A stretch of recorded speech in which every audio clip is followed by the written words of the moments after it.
ॐ नमः सिद्धेभ्यः।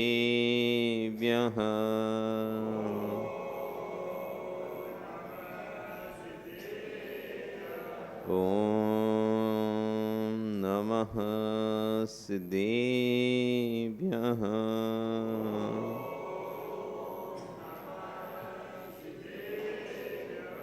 तिर्यणे खग्गणाय रुत्तानि मोहितैर्शिरणिभिः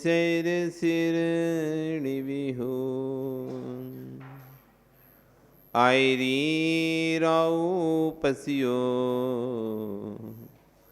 परवादिन्यो भवेजीलोये नमो अरिहन्ताणं नमो सिद्धाणं नमो आयरीयाणं नमो वच्छायाणं नमो लोये सव्यसाहुणम्। बोले अनंत अनंत परमेष्टि भगवानी की, आदिरम आदिनाथ भगवानी की, वर्तमान शासन महावीर भगवानी की, आचार्य कुंद कुंदेव स्वामी महाराज जी की, आचार्य गुरु विश्व सागर जी महाराज जी की, अहिंसा में विश्व धर्म की।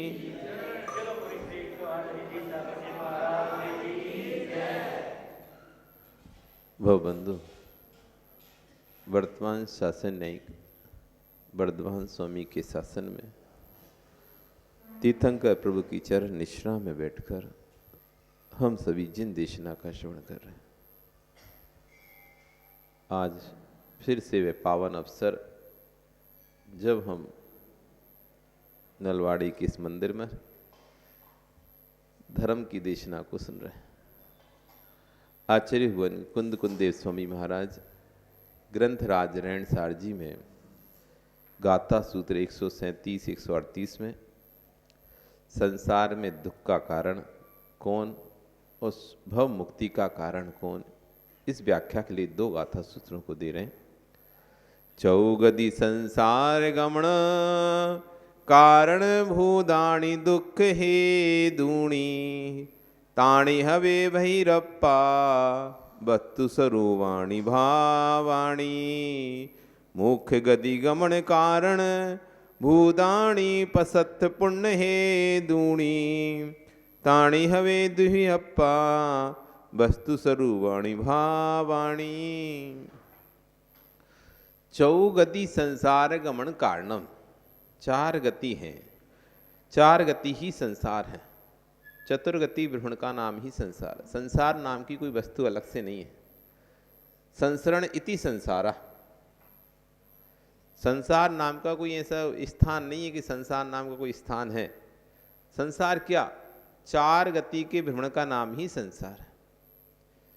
इसलिए संसार की जब परिभाषा करते हैं आचार्यगण, तो संसरण इति संसारा, जिसमें भ्रमण हो रहा है, जो भ्रमण है उसका नाम ही संसार है। तो भ्रमण 4 गतियों में ही होता है। नरक त्रिंच देव मनुष्य 4 गति ही हैं। इन 4 गतियों में भ्रमण करता है, कभी यहाँ की आयु पूर्ण करता है तो दूसरी गति में जाता है, दूसरी गति की आयु पूर्ण करता है तो दूसरी गति में जाता है। इस तरह एक गति में जिस प्रकार के कर्मों को करता है उस कारण से अगले आयु का बंध करता है और अगली गति में वैसे सुख दुखों को भोगता है। इस 4 गति के गमन का क्या कारण है, तो कह रहे हैं चौगति संसार गमन भूदाणी। भूत यानी होता है प्राणी, प्राणियों के 4 गति में गमन का कारण है, दुख का हेतु है। ताणी हवे बहिरप्पा, उसका नाम है बहिरात्मा, मिथ्यात्व। बहिरात्मा मतलब मिथ्यात्व। जो देव शास्त्र गुरु के प्रति अश्रद्धान है, कुदेव गुरु शास्त्र के प्रति श्रद्धान है, उसका नाम है मिथ्यात्व। और वो जिसके साथ होता है, जिसकी आत्मा में होता है, वे आत्मा कहलाती बहिरात्मा। आत्मा के 3 भेद करें, बहिरात्मा, अंतरात्मा और परमात्मा।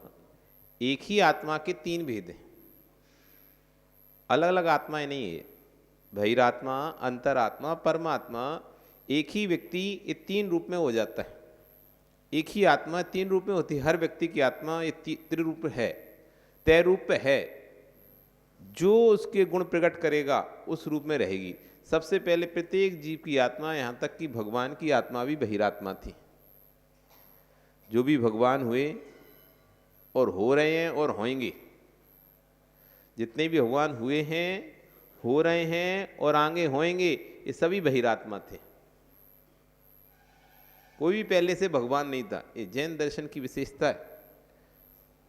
ये पहले बहिरात्मा स्वीकार करता है, उसके बाद परमात्मा बनाता है। परमात्मा को पहले परमात्मा नहीं मानता। अन्य दर्शनों में तो क्या है, परमात्मा पहले से ही परमात्मा है, वो तो पृथ्वी पर लीला करने के लिए आया, कीड़ा करने के लिए आया है, उसी ने अवतार लिया है, वो पहले से ही परमात्मा था। उसने अवतार लिया इस पृथ्वी पर और जो अन्याय अनीति थी उसको दूर करा और करके चला गया। ऐसी अन्य दर्शनों, सब दर्शनों में ये मानता है, कोई ईश्वर का रूप, कोई प्रभु का रूप, कोई प्रभु का अवतार, प्रभु का अंश, सब कोई भी दर्शन आप उठा के देखोगे, ईसाई हो, मुस्लिम हो, हिंदू के दर्शन हो, सिख के दर्शन हो, सब एक परमात्मा के एक अवतार को या एक उसका फरिश्ता, कोई उसका अंश, कोई कुछ ऐसे करके उसको जन्म देता है।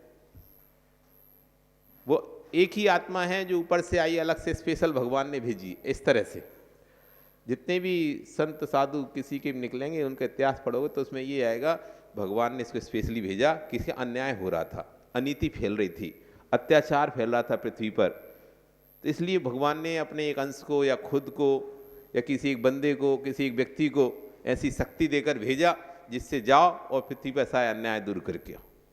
पर जैन दर्शन में ऐसा नहीं है। यहाँ कोई परमात्मा पहले से होता ही नहीं है। यहाँ बहिरात्मा होता है, बहिरात्मा जी भी अंतरात्मा होता है और अंतरात्मा ही परमात्मा होता है।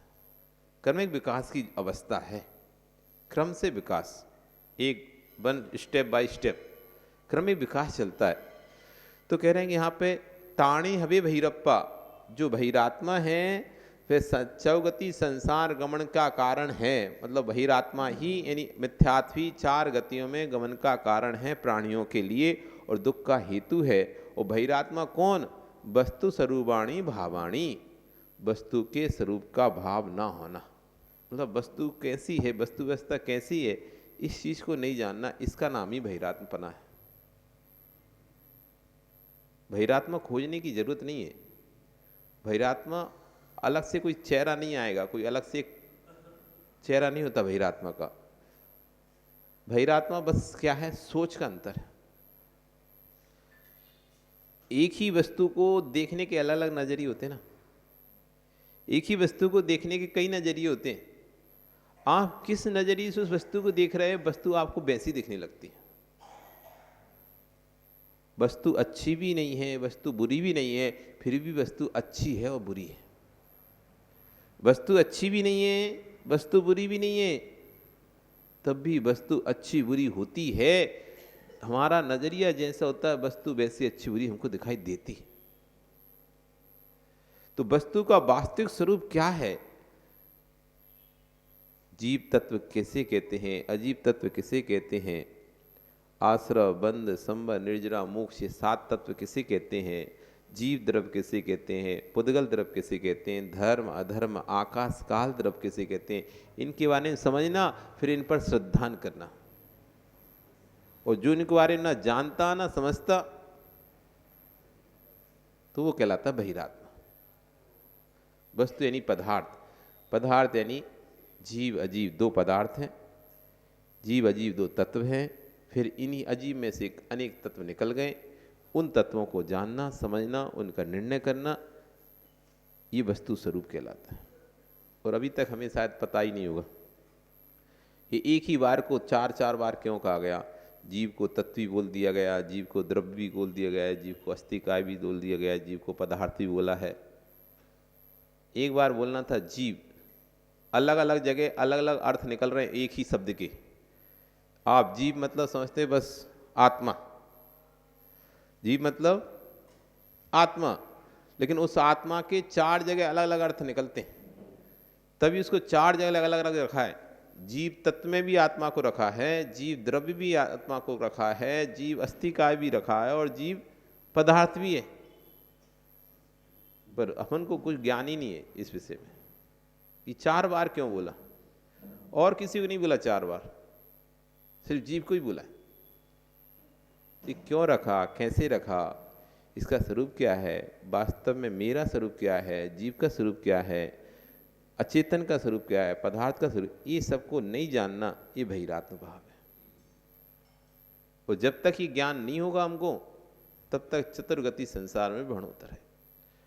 फिर कह रहे हैं भव मुक्ति कारण क्या है, मोक्ष गति गमन कारणम, मोक्ष गति गमन कारणम भूदाणी, भूदाणी मनुष्यों के मोक्ष गति का गमन का कारण है। और प्रशस्त पुण्य हेदाणु, और प्रशस्त पुण्य का कोई हेतु है, ताणी हवे दुहप्पा, वह 2 प्रकार की आत्मा है, अंतरात्मा और परमात्मा। वस्तु स्वरूपाणी भावाणी, जिसे वस्तु स्वरूप का भाव होता है। सम्यक्त, जिसे हम कहते हैं सम्यक दर्शन, वस्तु स्वरूप का भाव होना यानी सम्यक दर्शन, और वस्तु स्वरूप का भाव होना यानी मिथ्या दर्शन। तो सम्यक दर्शन से चतुर्गति भ्रमण छूटता है, और प्रशस्त पुण्य का बंध होता है, और मोक्ष में गमन होता है। मिथ्यात्व से चतुर्गति भ्रमण होता है, दुख का कारण होता है। अब हमको समझना पड़ेगा सम्यक और मिथ्यात्व को। तो अब आचार्य भगवान यहाँ से अब अपनी व्याख्यान शुरू करते हैं, क्योंकि शब्द तो समझ में आ गए, सम्यक दर्शन और मिथ्या दर्शन। सम्यक दर्शन से संसार छूटता है, और मिथ्या दर्शन से संसार बनता है। सम्यक दर्शन से मोक्ष हो जाते हैं, और मिथ्या दर्शन से चौगति संसार में दुख को भुगते हैं। अब इनको कहते सम्यक दर्शन क्या है और मिथ्या दर्शन क्या है, इसको आचार्य भगवान यहाँ पे समझा रहे हैं। वही श्रावक परम पुण्यात्मा है, जिसके अंतस में पंच परमेष्टि के प्रति आस्था विद्यमान है। अरिहंत सिद्ध आचार्य उपाध्याय साधु, ये पंच परमेष्टि है, इनके प्रति जिसके अंदर आस्था है, श्रद्धा है, वही जगत में परम पुण्यात्मा जीव है। माता बैठ तो जाओ, वही परम पुण्यात्मा जीव है।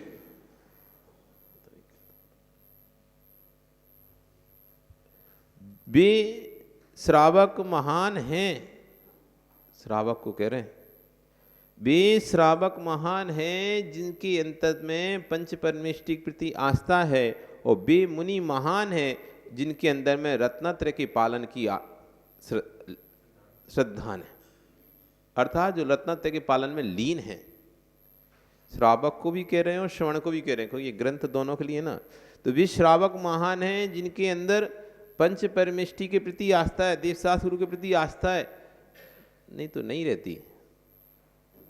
ठीक है, होंगे कोई महाराज, होंगे कोई भगवान, होंगे कोई शास्त्र, हमें क्या करना है, ऐसा रहता, हमें क्या करना है। कोई कुछ पढ़ने का बोलेगा, हम नहीं पढ़े, तुम करते रहो। मंदिर जाना, हमें नहीं जाना, तुम ही चले जाओ। दर्शन करने चलो, हमें नहीं जाना, तुम ही चले जाओ। कोई भी कार्य करने, धर्म का कार्य करने बोलेंगे, हमें नहीं करना, तुम कर लो। तो कह रहे बड़े पुण्यात्मा है जिनके अंदर पंच परमेष्टि प्रति आस्था है, और वे मुनि महान है जो रत्नत्रय पालन लीन है। एक मोक्ष मार्ग रत्नत्रय का मार्ग की लीनता है, और दूसरा मोक्ष मार्ग पंच परमेष्टि के चरणों की लीनता है। यदि शक हो तो रत्नत्रय का पालन करो, वही उत्कृष्ट है। मुनि धर्म का पालन करो, वही उत्कृष्ट है। यदि वो पालन नहीं कर पा रहे, सामर्थ्य नहीं है, तो दूसरा मार्ग अपनाओ श्रावक का, पंच परमेष्टि पर आस्था करो, रत्नत्रय धारियों पर आस्था करो, रत्नत्रय धर्म पर आस्था करो। बीच में रास्ते में एक व्यक्ति मिला हमको, एक भैया था, तो बोल रहा था क्या जरूरत है, क्या जरूरत है मुनि बनने की, इतना कष्ट सहन करने की, पागलपन करने की, सब सुखों को छोड़ने की। तो हम उसको बोल दे, पागल बनने के लिए ही तो मुनि बनते हैं, पागल बनने के लिए ही मुनि बनते हैं। आप बताओ किसके लिए मुनि बनते हैं? सुमेर जी, किसके लिए मुनि बना जाता है? जो पापों को गलाए वही तो पागल है। पागल के लिए ही मुनि बनते हैं। पागल बनना है इसलिए मुनि बन रहे हैं, पापों को गलाना है इसीलिए ही मुनि बन रहे हैं।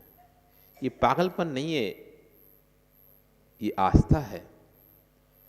ये आस्था है जिसे देखा नहीं उस पर आस्था है। ये आस्था उस पर है जिसे कभी देखा नहीं हमने देखा नहीं कर्म कैसे छूटते। हमने देखा नहीं कर्म कैसे छूटते। कभी आपने देखा कर्मों को छूटते? नहीं देखा। उस कर्म को छूटने पर उन पापों को कैसे गलते हैं देखा नहीं है। तब भी आस्था है कि रत्नत्रय का पालन करते हैं तो पाप नष्ट होते हैं। बस इसी पागलपन में निकल पड़े। और जितने भी जो ऊंचाई पर गया है वो पागलपन के कारण ही ऊंचाई पर गया है। जब तक किसी एक सब्जेक्ट पर, एक विषय पर व्यक्ति का चित्त नहीं लगेगा ना, तब तक उस विषय में सफल नहीं होता। साइंटिस्ट होते, साइंटिस्ट लोग उनको पागल मत कहते, पागल वैज्ञानिकों को। क्यों? दिन रात ना खाना ना पीना कुछ नहीं, बस एक ही जगह पे एक ही विषय को ध्यान से, तब जाके वो आविष्कार कर पाते हैं। कोई वो तो भौतिक आविष्कार कर पाएंगे, लेकिन आध्यात्मिक आविष्कार करना उसके लिए पागल बनना पड़ेगा। इस संसार के सुखों को दुनिया देखेगी कि ये तो पागल है, छोड़ दिया। लेकिन उन सुखों को छोड़ने वाला ही पागल व्यक्ति ही आध्यात्मिक आविष्कार कर पाएगा। एक मोक्ष मार्ग है रत्नत्रय धर्म में लीनता, तो दूसरा मार्ग है पंच परमेश्वरी चरणों में लीनता। इसलिए यदि आप मुनि नहीं बन पा रहे हो, आर्यिका नहीं बन पा रहे हो, संयम नहीं ले पा रहे हो, व्रती नहीं बन पा रहे हो, तब तक साधुओं की सेवा करो, भगवान की भक्ति करो, ये भी तुम्हारा बहुत बड़ा मोक्ष मार्ग है। यदि आप ये भी नहीं कर पाते तो फिर आपसे अभागा कोई नहीं। पहली बात तो आपको रत्नत्रय धर्म का पालन ही करना चाहिए। मुनि धर्म, आर्यिका धर्म का ही पालन करना चाहिए, वृत्ति धर्म का पालन ही करना चाहिए।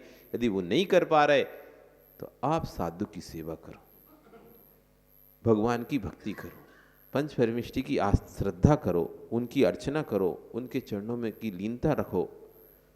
यदि वो भी नहीं कर पाते तो फिर आप ये बहिरात्म स्वभाव हो जाएगा। पंचास्ती ग्राम में शिष्य ने प्रश्न किया, स्वामी मोक्ष मार्ग क्या है? पंचास्ती का ग्रंथ था आचार्य कुंद स्वामी का। तो उसमें आचार्य कुंद स्वामी से किसी शिष्य ने प्रश्न किया कि मोक्ष मार्ग क्या है? आचार्य उन्होंने कहा, मोक्ष मार्ग तो रत्नत्रय धर्म है। मोक्ष मार्ग क्या है? तो मोक्ष मार्ग तो रत्नत्रय यानी मुनि धर्म ही मोक्ष मार्ग है। तब धीरे से शिष्य ने पूछा, हे प्रभु, रत्नत्रय धर्म का पालन तो बहुत दुष्कर है, मुनि बनना तो बहुत कठिन है और उसके व्रतों का पालन करना तो बहुत दुष्कर है। मेरी सामर्थ्य नहीं है कि मैं मुनि बन सकूं, तो क्या मैं मोक्ष मार्गी नहीं हो सकता? रत्नत्रय धर्म तो बहुत कठिन है, क्योंकि ध्येय को संभाल लेना फिर भी सहज होता है, लेकिन परिणामों को संभालना बहुत ही कठिन होता है। रत्नत्रय मार्ग ही मोक्ष मार्ग है। तो शिष्य कहता है तो रत्नत्रय मार्ग तो बहुत कठिन मार्ग है, बहुत दुष्कर मार्ग है, क्योंकि ध्येय को संभालना फिर भी आसान है, लेकिन परिणामों को संभालना बहुत कठिन है। आप 5 मिनट एक इस आसन में बैठ सकते हो, बिल्कुल बैठ सकते हो, बिना हिले डोले। संदीप बैठ के दिखाओ, बैठो, हिलना डुलना नहीं है ना। देखो हंस रहे, हंसो भी नहीं, नीचे नहीं देखो। एक आसन में मूर्तिवत, पाषाणवत आप आयुष्य करते नहीं करते कभी कभी, बिल्कुल आंख बंद करके और एकदम ऐसे। तो ऐसे 5 मिनट आपको बैठने बोला जाए तो बैठ पाओगे? नहीं बैठ पाओगे, नहीं बैठ पाओगे। आसानी से बैठ सकते हो, धीरे धीरे अभ्यास करो। 5 मिनट तो आसानी से बैठ सकते हो, कोई ज़्यादा नहीं, 5 घंटे नहीं बोल रहे, 5 मिनट बैठना है बस ऐसे आंख बंद करके। और बैठती हो जब माला फिरते हो तो बैठती हो शांति से। तो कह रहे हैं ध्येय को संभालना फिर भी बहुत आसान है। आसान मतलब अभ्यास करें योग से, योग की साधना से, तो आदमी घंटों घंटों सामयिक आदि करता है या बैठा रहता है।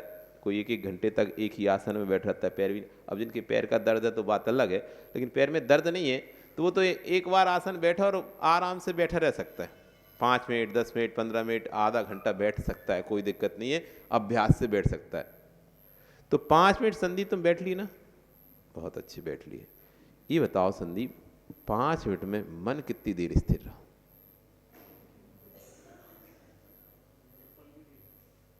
मन कितना स्थिर रहा?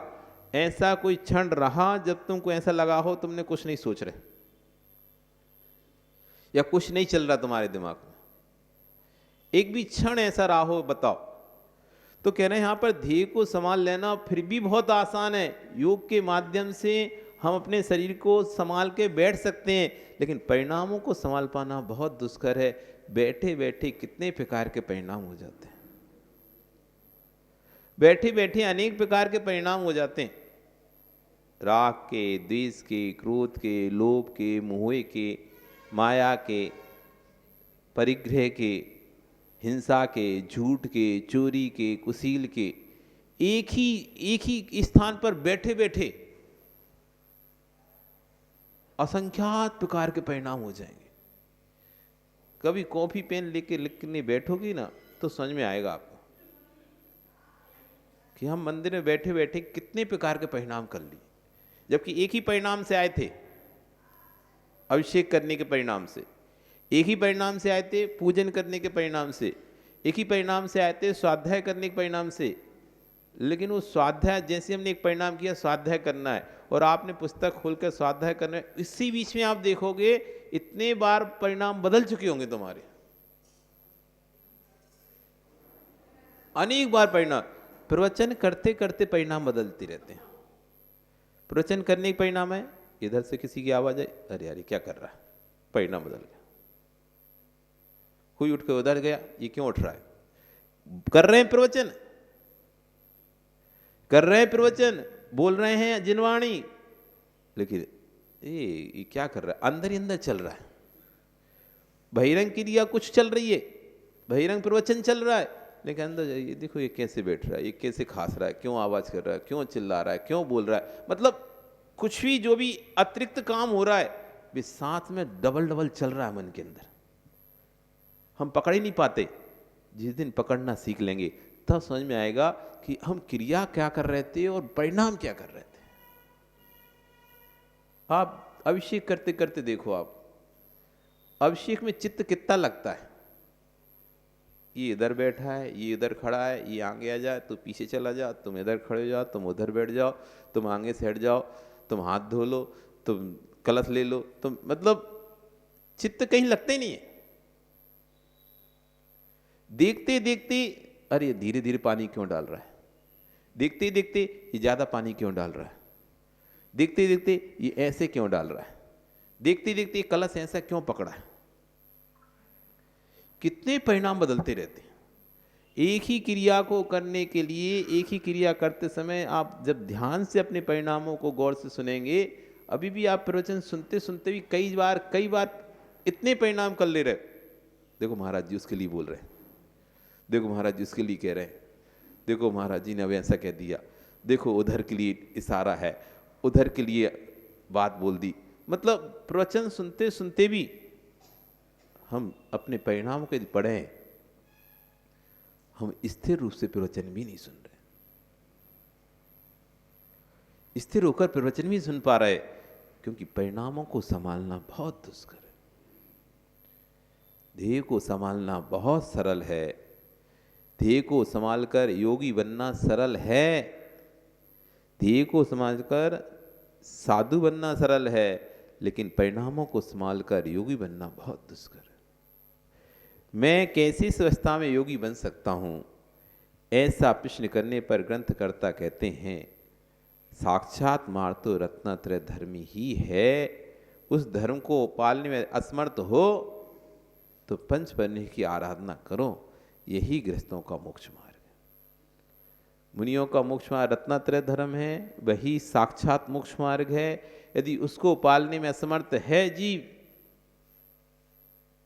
तो कह रहे हैं पंच परमेष्टि की आस्था करना, आराधना करना, उनकी सेवा शुश्रूषा करना, यही गृहस्थों का मोक्ष मार्ग है। यदि ये भी कर लिया तो भी आप मोक्ष मार्गी हैं। जो मोक्ष को प्राप्त हो चुके हैं और जो मोक्ष मार्ग में लगे हैं, इन दोनों की उपासना करना ये गृहस्थों का मोक्ष मार्ग है। जो मोक्ष को प्राप्त हो चुके हैं ऐसे अरिहंत परमेष्टि, उनकी पूजा करना, उनका अभिषेक करना, उनके मंत्र की जाप करना, और जो मोक्ष मार्ग में लगे हुए ऐसे आचार्य उपाध्याय साधु परमेष्टि, इन दोनों की उपासना करना ये गृहस्थों का मोक्ष मार्ग है। गृहस्थों का मोक्ष मार्ग है। परंतु ध्यान रखना, साक्षात मार्ग तो निर्गंत मार्ग ही है। तो फिर शिष्य पूछता है, मोक्ष मार्गी क्यों कह रहे हो आप हमें? जब साक्षात मार्ग मोक्ष मार्ग निर्गंत मार्ग है, फिर श्रावक को मोक्ष मार्गी कैसे? इधर आप कह रहे हो कि साक्षात मोक्ष मार्ग निर्गंत मार्ग है, उधर आप कह रहे हो कि जो मोक्ष मार्ग में मोक्ष मार्ग को प्राप्त हो चुके हैं, मोक्ष मार्ग में लगे ऐसे साधुओं की सेवा करना भी मोक्ष मार्ग, तो डबल बात है कैसे? तो आचार्यगण कह रहे हैं, नजदीक के साथ रहने पर नजदीक संज्ञा प्राप्त हो जाती है। आपके घर में के पास में एक घर है, ठीक है, और उसी के पास में दूसरा घर है। तो आप जब भी किसी का हमारे घर से लगा, दूसरा घर भी है, मान लीजिए सेकंड नंबर का घर भी उसका, तो क्या बोलते हो? लगा ही हुआ घर है, लगा ही घर है। एक घर का बीच में गैप होने पर भी क्या कहेंगे? हमारा उससे लगा हुआ घर है। तो नजदीक के पास की को भी नजदीक की संज्ञा मिल जाती है। जैसे लास्ट अक्षर के पास में, लास्ट वस्तु के पास में भी जो वस्तु रहती है उसको भी आप कहते हैं सेकंड लास्ट, उसको भी अंतिम संज्ञा मिलती है। अंतिम के निकट में दो व्यक्ति, आखिरी व्यक्ति बचा है, उसके एक और व्यक्ति और बचा है, बस खत्म हो गया, खत्म। तो कह रहे नजदीक के पास में पास को भी नजदीक संज्ञा मिल जाती है। ऐसी रत्नात्रय धर्म मोक्ष मार्ग है, उसके पास में है श्रावक, उसके पास में श्रावक का मार्ग, इसलिए श्रावक के मार्ग को भी मोक्ष मार्ग कह दिया, क्योंकि श्रावक मार्ग से ही रत्नात्रय मार्ग को प्राप्त होगा। जो श्रावक ही नहीं बनेगा तो मुनि कैसे बनेगा? जब श्रावक ही नहीं बनेगा, श्रद्धानी नहीं होगा, भगवान पर गुरुओं पर श्रद्धानी नहीं होगा, फिर मुनि कैसे बनेगा? जिसको मुनि बनना है, जिसको और अपनी पर्याय में कभी आपको यदि समाधि करनी, दो चीज़ें, या तो कभी मुनि बनने के भाव हो, आरिका बनने के भाव हो, अथवा समाधि करने के भाव हो, कि अंतिम पर्याय में को समाधि वर्ण करना है। ये दो यदि भाव हैं तो आप जितना अधिक हो सके उतना साधु की सेवा करो, मुनियों की सेवा करो, आरिकाओं की सेवा करो, वृत्तियों की सेवा करो, क्योंकि अंतिम समय में यही परिणाम जो अभी करोगे वही परिणाम आपको समाधि के मार्ग पर लेके जाएंगे। क्योंकि सेवा करने से चात मोहिनी कर्म का उपशमन होता है। हमारे दीक्षा लेने के भाव क्यों नहीं हो रहे? गलती आपकी नहीं है, आपके दीक्षा लेने के भाव नहीं हो रहे, आपको व्रतों के पालन करने के भाव नहीं हो रहे। क्यों नहीं हो रहा? क्योंकि चात मोहिनी कर्म का तीव्र प्रबल उदय चल रहा है। चात मोहिनी कर्म का तीव्र प्रबल उदय है। इस कर्म के उदय में दीक्षा लेने के भाव नहीं होते, संयम लेने के भाव नहीं होते, नियम लेने के भाव नहीं होते। कितना भी व्यक्ति चाहे मैं ले लूं, या तो कोई अड़चन आ जाएगी, बाधा आ जाएगी, अथवा लिया हुआ नियम टूट जाएगा। बहुत से लोग हैं उपास नहीं कर पा रहे, ले तो लिए लेकिन सालों साल निकल गए, लेकिन उपास नहीं हो पा रहे। 1-2 किए, 10 किए, उसका छूट गए तो अब छूट गए, 2-2 साल से छूटे पड़े हुए हैं। इनके चात मोहिनी कर्म का प्रबल उदय चल रहा है। इनके चात मोहिनी कर्म का प्रबल उदय चल रहा है, इसलिए लिया हुआ व्रत पूर्ण नहीं कर पा रहे, लिया हुआ व्रत पालन नहीं कर पा रहे। कहीं कोई बाधा आ गई, कहीं बीमारी आ गई, या घर में ऐसी प्रॉब्लम हो गई, या घर में माहौल नहीं मिल रहा। ले तो लिया नियम, ले तो लिया व्रत, लेकिन अब 2-2 साल हो गए उससे पालन नहीं कर पाए। 10 करके, कोई के 10 करके छूट गए, कोई के 5 करके छूट गए, कोई 8 करके छोड़ दिए, किसी ने आधे करके छोड़ दिए। ये छूट क्यों रहे? ये चात मोहिनी कर्म का तीव्र प्रबल उदय चल रहा है।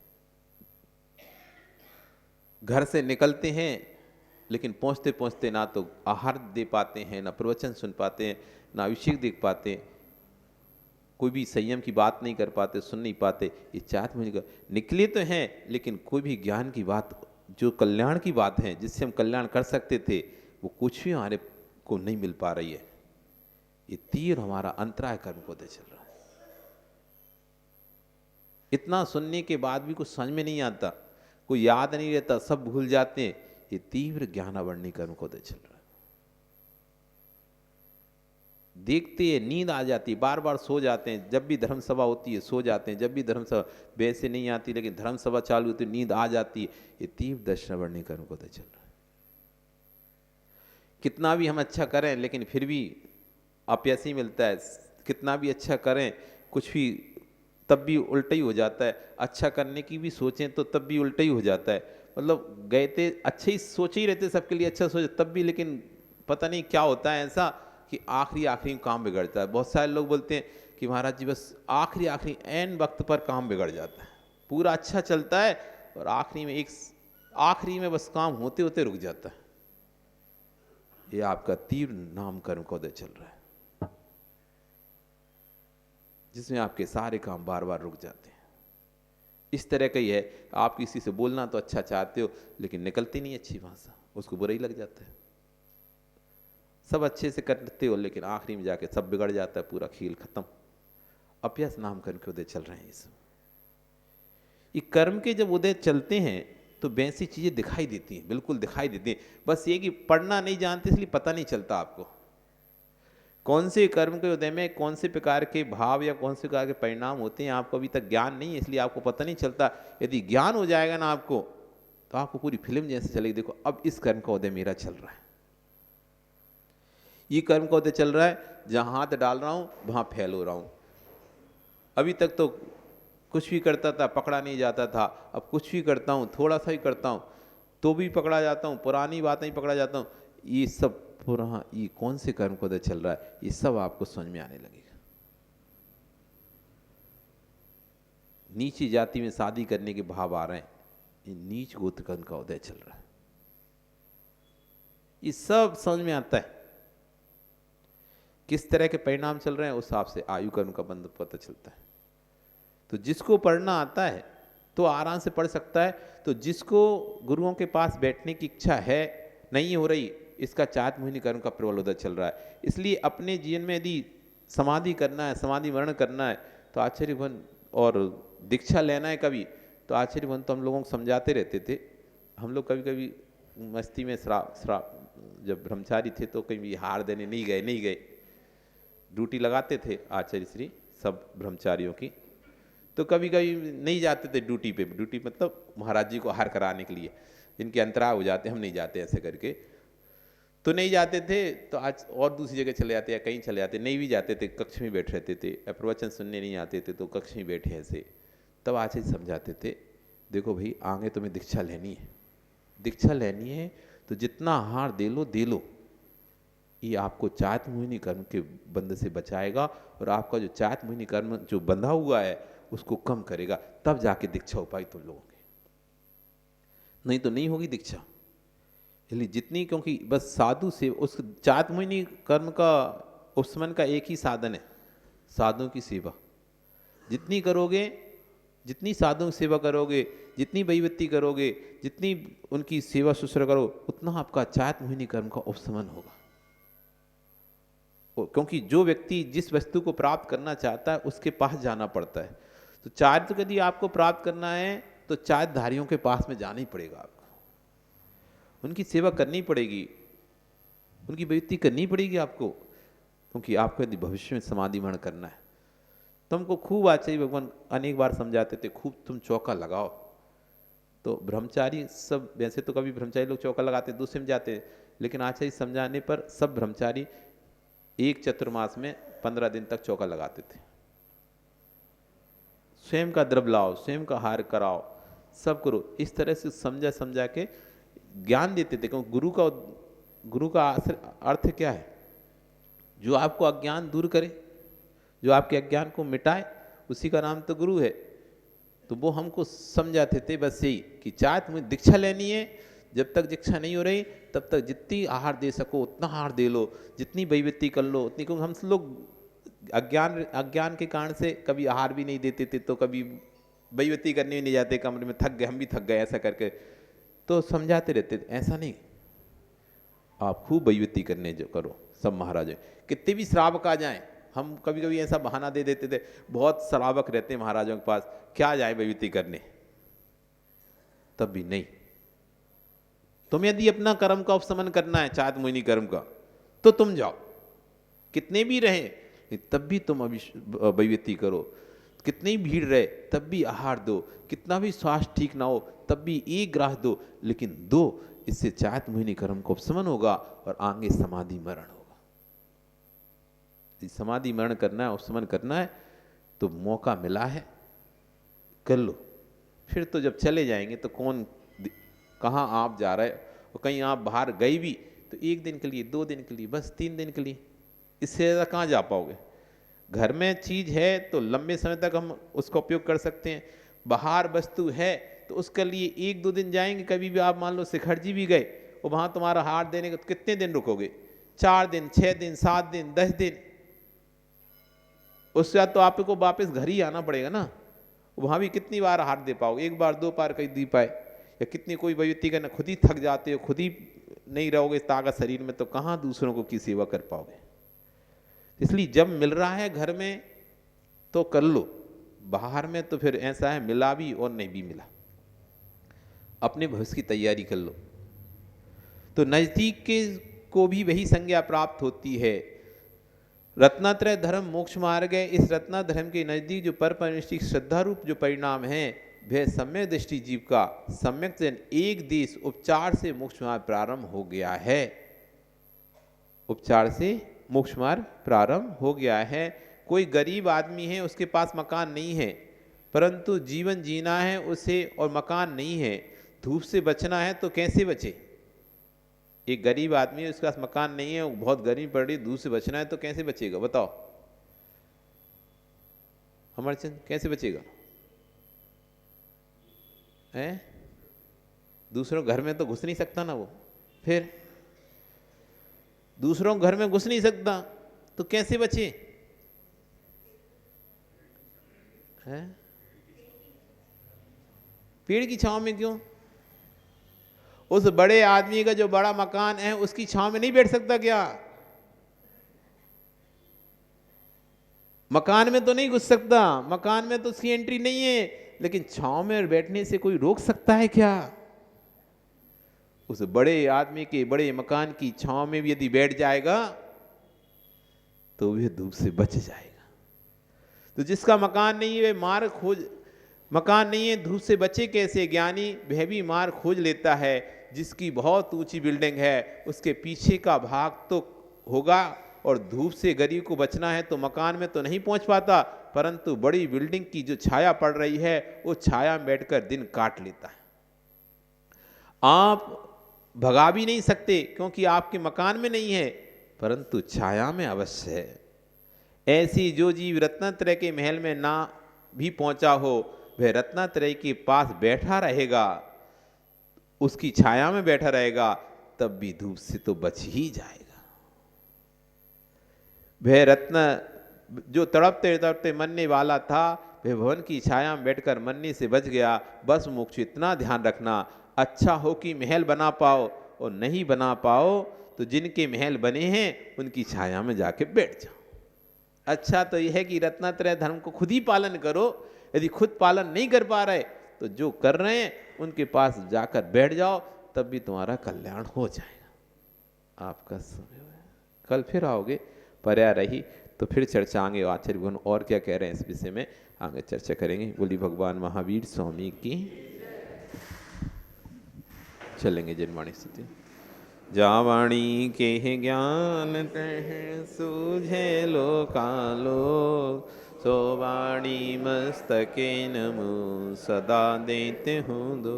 हे जिन वाणी भारती ही तो है जपो दिन रे, जो तेरा शरणा गहे सो पावे सुख चे। देवी भजो अरिहंत को गुरु सेवा निर्ग्रंथ, दया धर्म पालो सदा यही मोक्ष। 9 बार।